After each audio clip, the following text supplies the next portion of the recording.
बुद्धि को देख ले। जब मन बुद्धि को नहीं देख सकता है सूक्ष्म शरीर, तो तुमको प्रमाणित कर सकता है तुम परमात्मा के अंश हो। आज तक है विज्ञान में ताकत, फिर अध्यात्म को आप कैसे ललकार सकते हैं विज्ञान के बल से? अभी अध्यात्म को जानते ही नहीं ना, इसीलिए आप ऐसी बात बोल दिए। विज्ञान और अध्यात्म, विज्ञान है स्थूल शरीर का और अध्यात्म सूक्ष्म और कारण शरीर से भी परे आत्म तत्व का। अध्यात्म आत्म तत्व का है बच्चा। अभी तो तुम बालक हो, संसारिक बालक हो, इसलिए इस बात को कैसे जानोगे?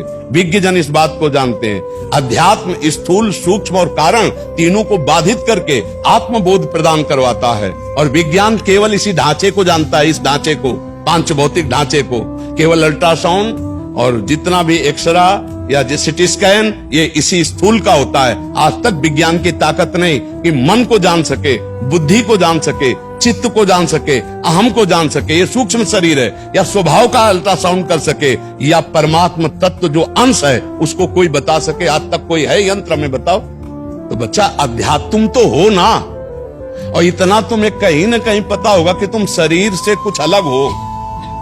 अगर थोड़ा भी शास्त्र सुने होगे, सत्संग सुने होगे, तुम ये ढांचा तो हो नहीं बच्चा, तुम्हें इतना पता है, तो फिर विज्ञान और अध्यात्म का जोड़ ही नहीं बनता। क्योंकि ये पांच भौतिक शरीर के ढांचे की चर्चा हो सकती है विज्ञान में, लेकिन आत्मस्वरूप की नहीं हो सकती। और ये ढांचा है नाशवान, जिसको फूंक दिया जाता है, और आत्मा है नैनम छिंदन्ति शस्त्राणि नैनम दहते पावकः न चैनम क्लेदन्त्यापो न शोष्यति मारुतः। कैसे अध्यात्म को जान सकते हो? और कोई भी विज्ञान पूर्णता तभी होती है जब अध्यात्म से जुड़ती है। बिना शास्त्रों के आज तक कोई अस्त्र नहीं बना। आग्नेय अस्त्र, वरुणास्त्र, जितने भी बने वो हमारे शास्त्रों में सब लिखे हुए हैं। कोई भी विज्ञान ऐसा नहीं जो हमारे शास्त्रों से हट करके हो।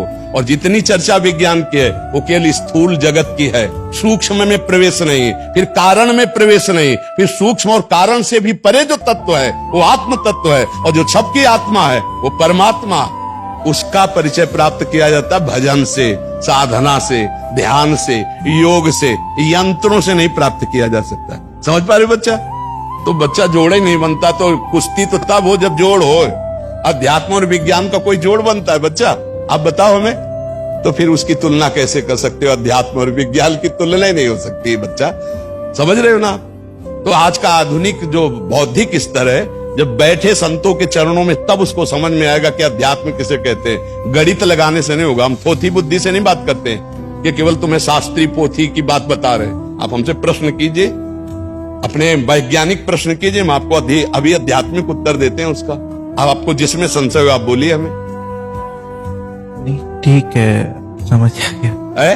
समझ आ रहा है अब क्या कहें। पहाड़ के नीचे जाएगा तो बच्चा ऊंट अकेले में सोचता है कि मैं बहुत लंबा हूं, बहुत बड़ा हूं। जब पहाड़ के नीचे जाता है तो अपने आप उसको समझ में आ जाता है मैं छोटा हूं।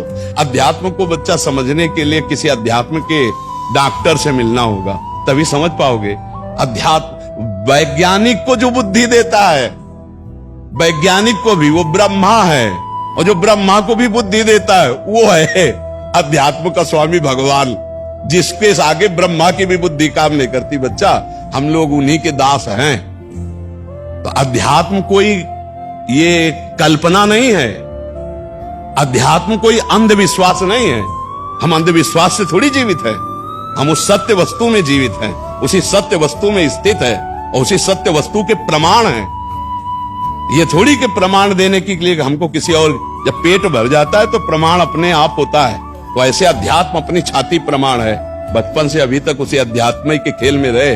हम जैसे तुम लोगों जो पढ़े लिखे बच्चे होते ना, उनसे कहते हैं हमने तो पीएचडी नहीं पढ़ी, क्योंकि 13 वर्ष की अवस्था से बाबा जी रहे, पर हम मन की पीएचडी पढ़े हैं।